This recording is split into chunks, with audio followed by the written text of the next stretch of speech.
glue it onto the board, and then you go over it with Mod Podge.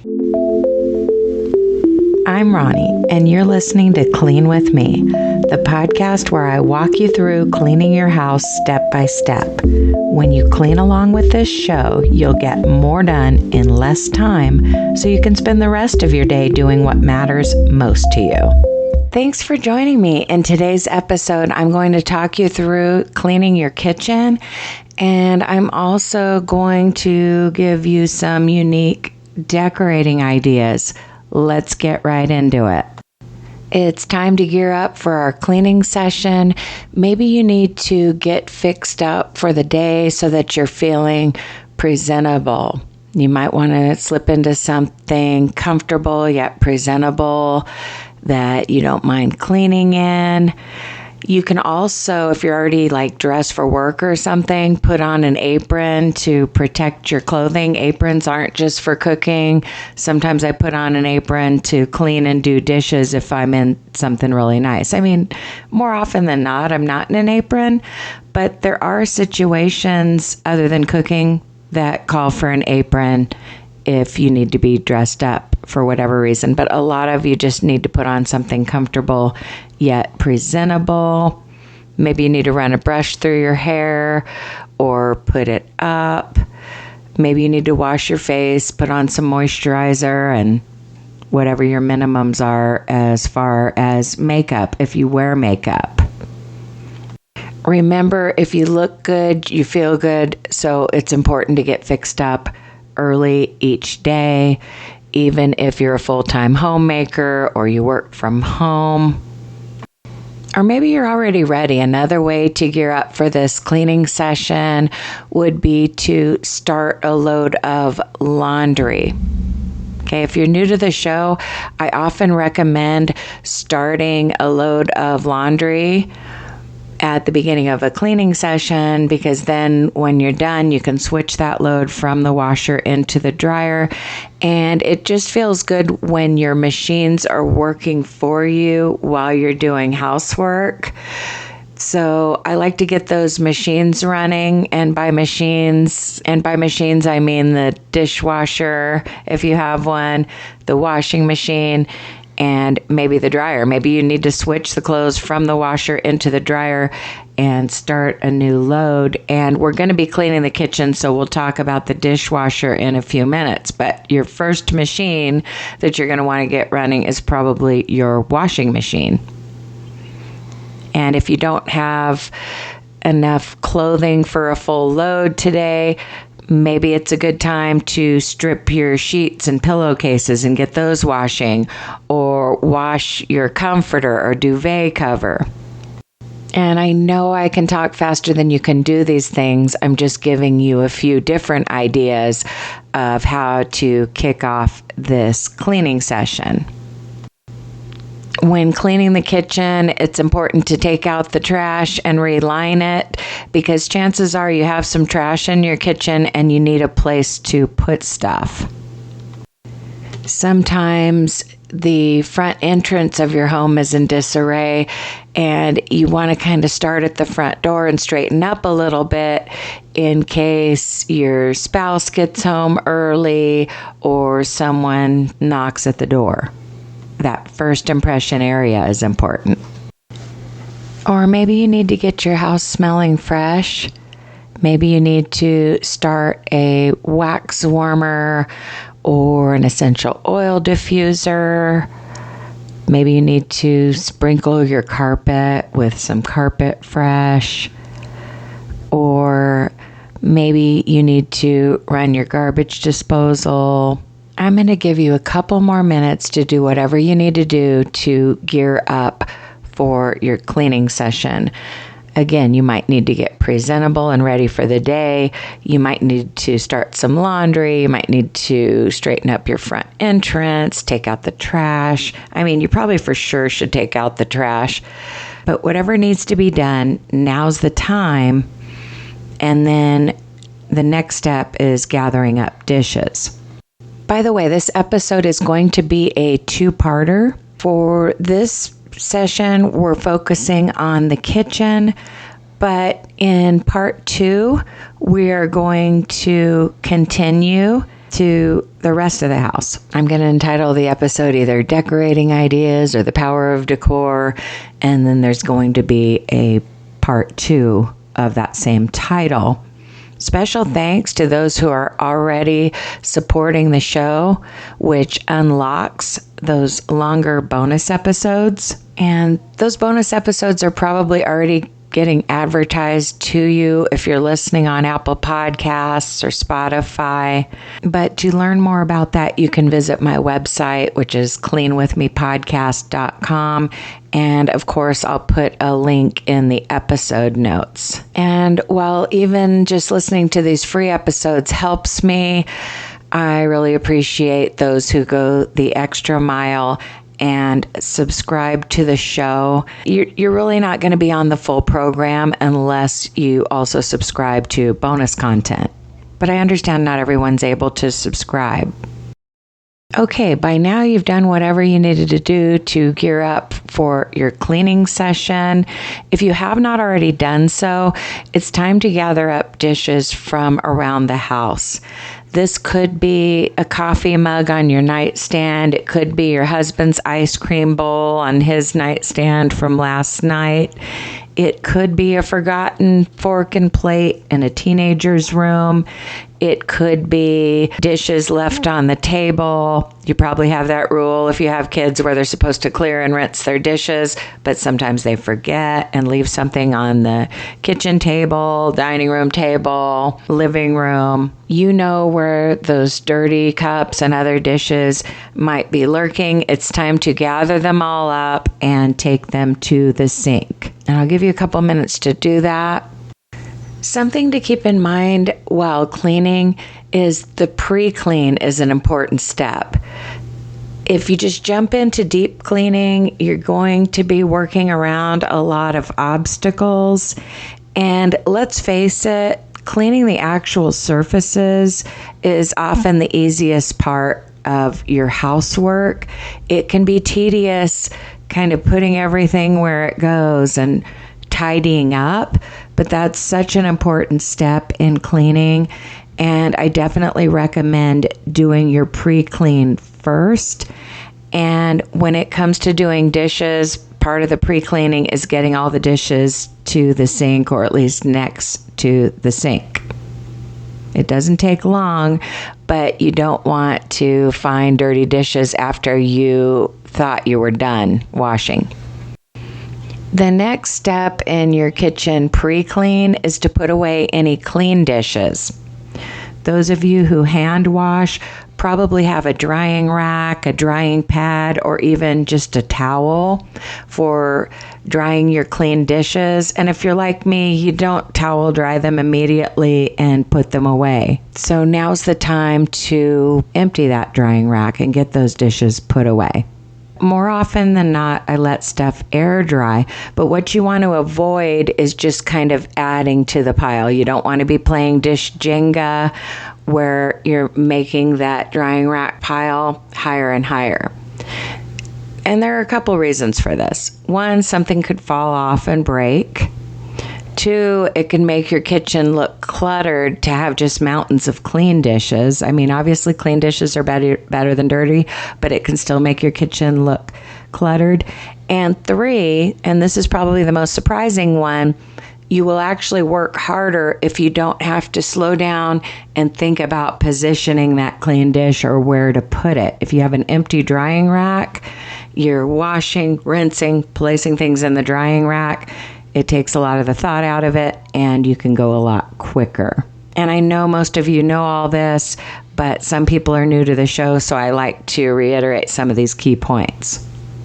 And of course, emptying the dishwasher could be one of the steps to putting away your clean dishes if you have a dishwasher.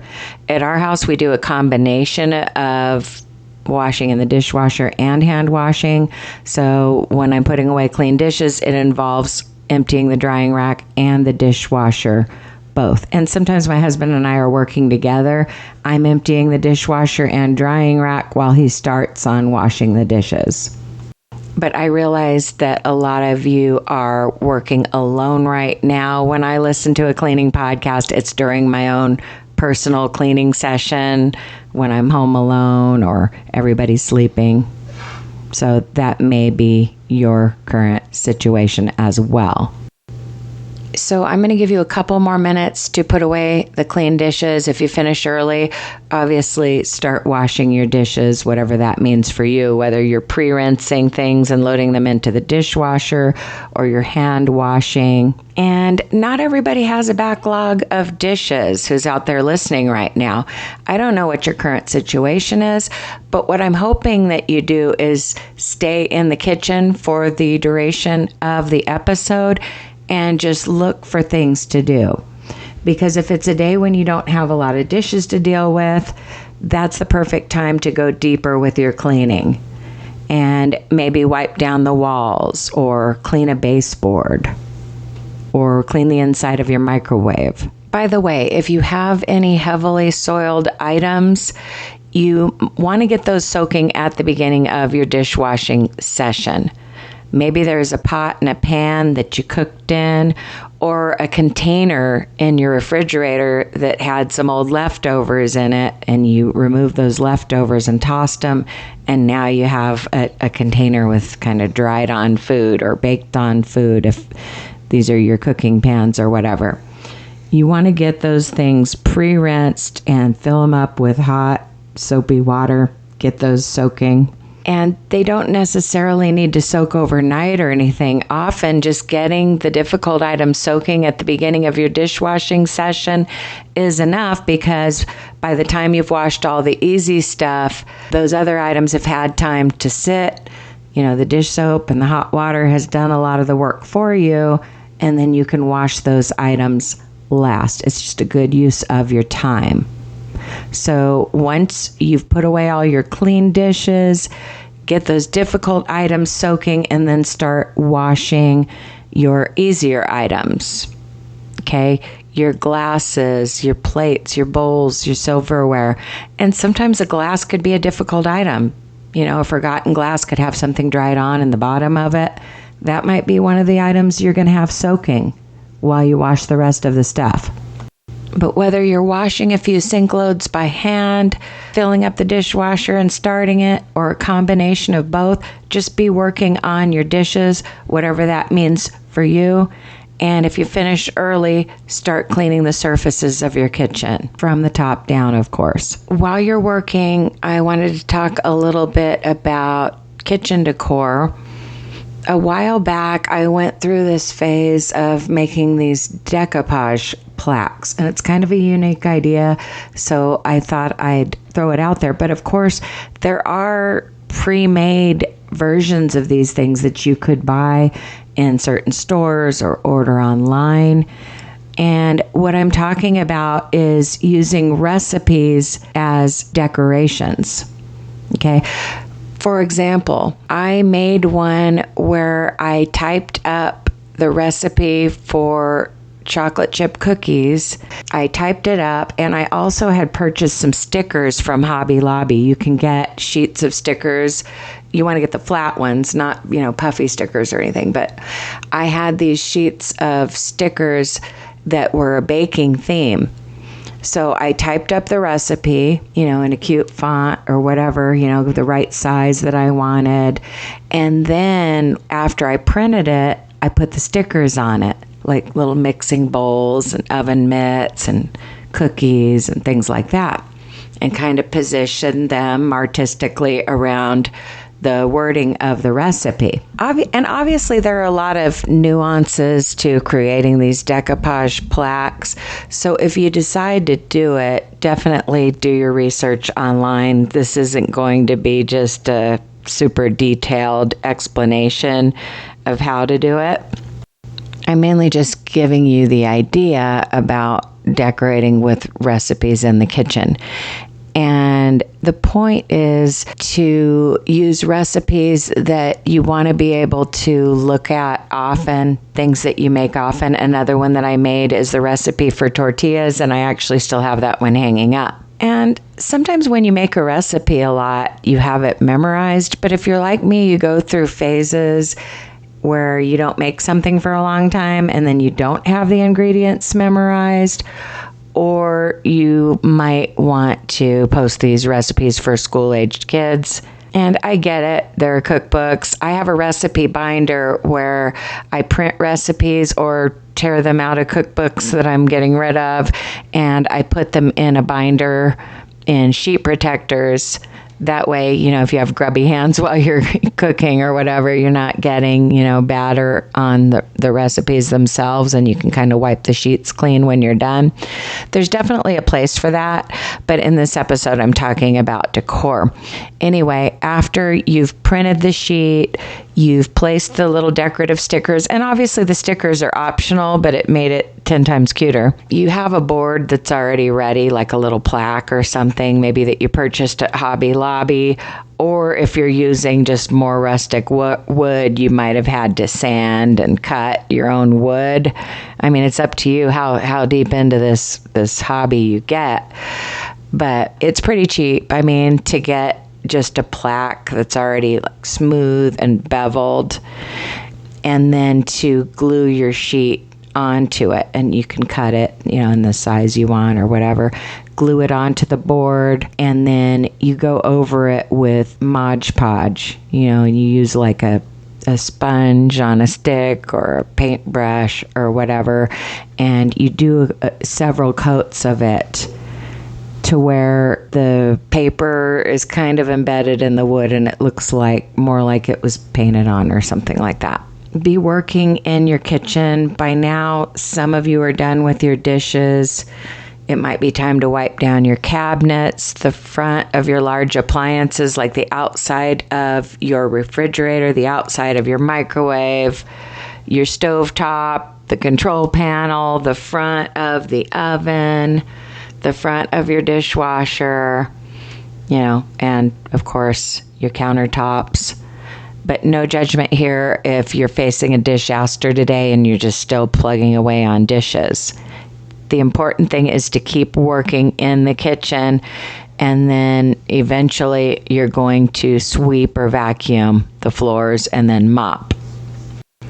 Again, there are a lot of nuances to creating these decoupage projects, so I don't recommend, making one of these recipe plaques until you've done a little bit of research into decoupage. Again, it's been a long time since I made these. It was years ago.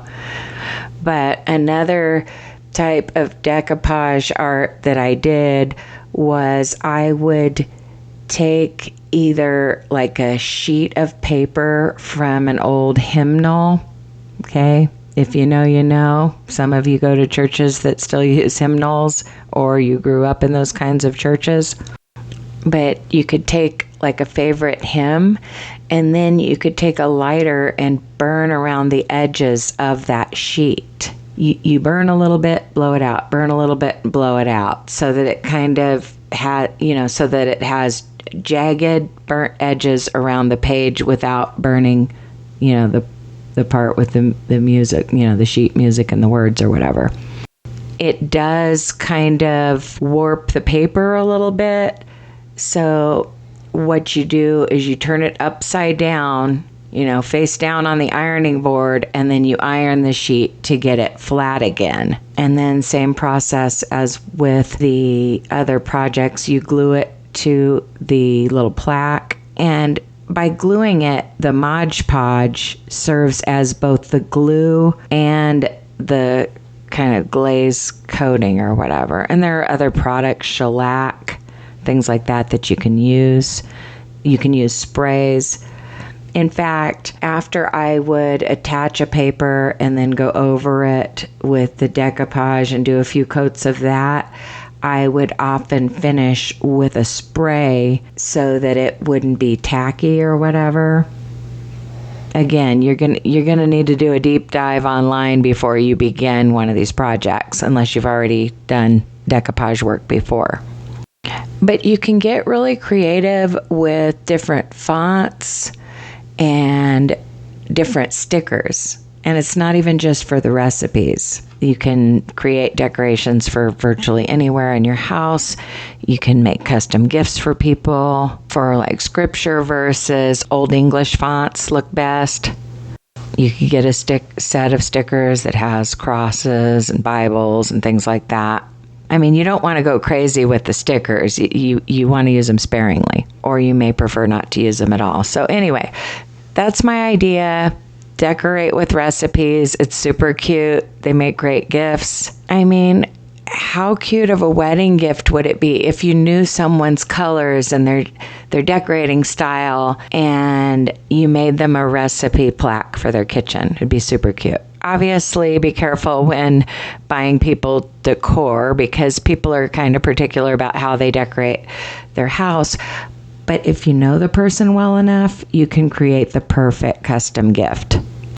So that's just the idea of the day. But I wanted to say that when you decorate your house, it helps to keep you excited about doing your housework. You've got to love how your house looks clean. So I encourage you to decorate each room of your house, and it doesn't have to cost a lot. And I have purchased things before. You might say, I'm overwhelmed right now. I can't take on any new hobbies or whatever. I have purchased things before that had recipes. Years ago, we had this ceramic bowl that we got at like one of those trading posts that you find like in New Mexico and Arizona along the highway. We had like a porcelain dish that had a recipe for salsa, and it was a super pretty dish, and I had it displayed in the kitchen. Things don't last long in our house. We move a lot. I have 6 kids and 4 grandkids, so a lot happens to stuff over the years, but I've had a lot of cute things over the years, and that was one of them. I think that's where I got the idea of when I got into decoupage at first. It wasn't to post recipes in my kitchen, but I remembered that dish with the salsa recipe. So that was kind of the inspiration for using recipes in my decor. And it is nice to make a recipe without having to touch the cookbook. But I've also seen at some people's houses, they have a little cookbook holder, and then they just open the cookbook to the page that they're going to be using, but then they don't have to touch it because it's kind of displayed in this like book holder. So that's another idea. Hopefully by now you're done with your dishes and you've wiped down the surfaces of the kitchen. If not, you might want to pause the episode or just be doing something other than what I'm talking about.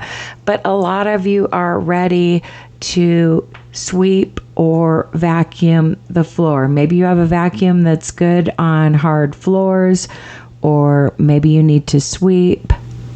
But now's the time to get those crumbs off of the floor. And even if you have a dog that eats up a lot of the food that gets dropped, they're not dealing with the sand and the sediment that can collect on your kitchen floor. And let's face it, if you've got young children, there might be sticky spots on your floor. Kids are notorious for spilling juice, and then all of a sudden you hear that dreaded sticky sound when you walk into the kitchen in shoes, or worse, you're barefoot and you feel the stickiness. You've got to get it swept so that you can mop. I love mopping my kitchen floor, but I don't love sweeping. So I recently got one of those Shark vacuums that's really good on hard floors so that my pre-clean can be a vacuum instead of a mop. But you still need a broom and dustpan in your kitchen for when you knock eggshells off the counter or you break a pickle jar. And you may be thinking, why would I buy a vacuum for the kitchen when it only takes a minute to sweep? But some of us have just a large expanse of tile. A lot of houses nowadays are designed with a large eat-in kitchen instead of a separate formal dining room. Or even houses with a formal dining room also have an eat-in kitchen at times. So if you just have a small U-shaped kitchen, like you're in an apartment or just your house has a small kitchen, yeah, sweeping with a broom is no big deal. And some people like sweeping more than others. One way to make your sweeping easier in a large kitchen, if you don't have a good vacuum for it, is to use one of those dust mops. I call it a push broom, but a push broom is actually something a little bit different. It's something that's more heavy duty that, your husband might use out in the garage or something, okay? But the dust mop is a great way to kind of get all of that debris that's in the middle of your floor into a pile. You'll still need to do edge work with the regular traditional broom. That's going to be more effective at getting under the countertops and stuff, but a lot of times you can sweep the middles with the push broom, then do the edge work and also use the push broom to get that debris pile swept into the dustpan. And there are also machines that do the sweeping and mopping in one step. We all have certain tasks that we don't like doing. I encourage you to invest in whatever tool you need. I mean, some of you might want to get like a Roomba vacuum that does the vacuuming of your house. I would rather that the members of my family just exercise while vacuuming. Some of you might have an exercise regimen where you're already getting exercise, whether you're going for walks, riding a stationary bike, lifting weights. I mean, you might not need to vacuum as a form of exercise, so getting a Roomba might make sense for you. My point is, we're all different as far as which household tasks we struggle with the most. For example, if my dishwasher breaks down, I'm going to buy a new one, even though technically we could just wash the dishes by hand and save some money by not purchasing another dishwasher. You see what I'm saying? But it's a priority for me because when I do the dishes, I like to load all the small stuff into the dishwasher. And maybe having a special tool for vacuuming or mopping your kitchen or the rest of your house would make your housework a lot easier for you. Hopefully by now you've swept or ran a vacuum over your kitchen floor. It's time to mop the floor. If you get your floor super wet while mopping, you can do the thing where you take a large bath towel, and I usually just pull one out of the dirty clothes hamper. I'm not going to do this with a clean towel, and only do this if you're stable enough on your feet to do so.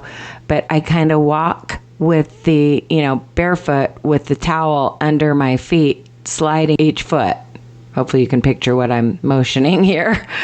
But, walking that towel around, and that dries the floor right away, so you don't have to worry about somebody walking in and either slipping and falling or getting your freshly mopped floor dirty.